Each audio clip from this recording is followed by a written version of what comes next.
Sa media ko ng pagpapakilala kay Janine bilang Celebrity Ambassador ng Insular Healthcare na eye care na ginanap sa St. Luke's Medical Center, Taguig City, natanong ang aktres kung kumusta na siya ngayon.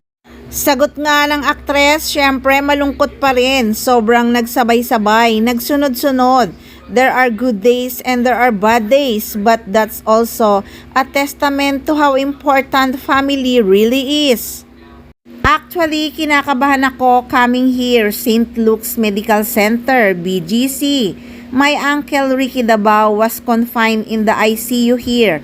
Parang medyo fresh pa sa akin, sabi pa nga ni Janine. Pagpapatuloy pa niya, part of my message, you'll never really know what's going to happen. No matter how prepared you think you are, it's so important to have people to rely on na talagang masasandalan mo. So kung hindi ka okay today, sila ang haharap sa tao. Kung may tanong ka, you can ask them. I'm really grateful to doctors and healthcare. Napakalaking bagay. It's really life or death. Sometimes, aniya pa nga.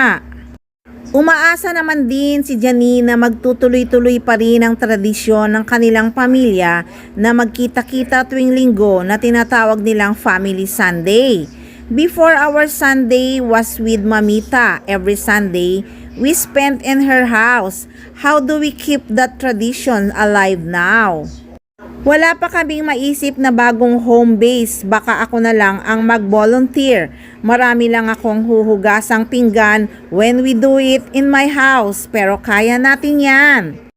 I also hope for strength for my parents and my cousin. It's still a difficult time for the family. I'm just here to support my mom, whatever comfort and love that I can offer and give her, pahayag pa ng aktres.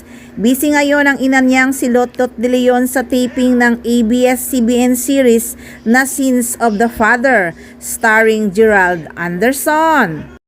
At good news guys, nagtitaping na rin ngayon si Janine Gutierrez para sa bago niyang teleserye, ang The Accused, opposite her boyfriend Jericho Rosales. Ito ang follow-up project nila pagkatapos ng matagumpay nilang serye na Lavender Fields. So narinig nyo guys, nagtitaping na nga si Miss Janine Gutierrez sa kanyang bagong teleserye na The Accused. Yun ay nabasa ko, so confirm na talagang matutuloy na ang teleserye nilang pagsasamahan ni Jericho na may title na The Accused.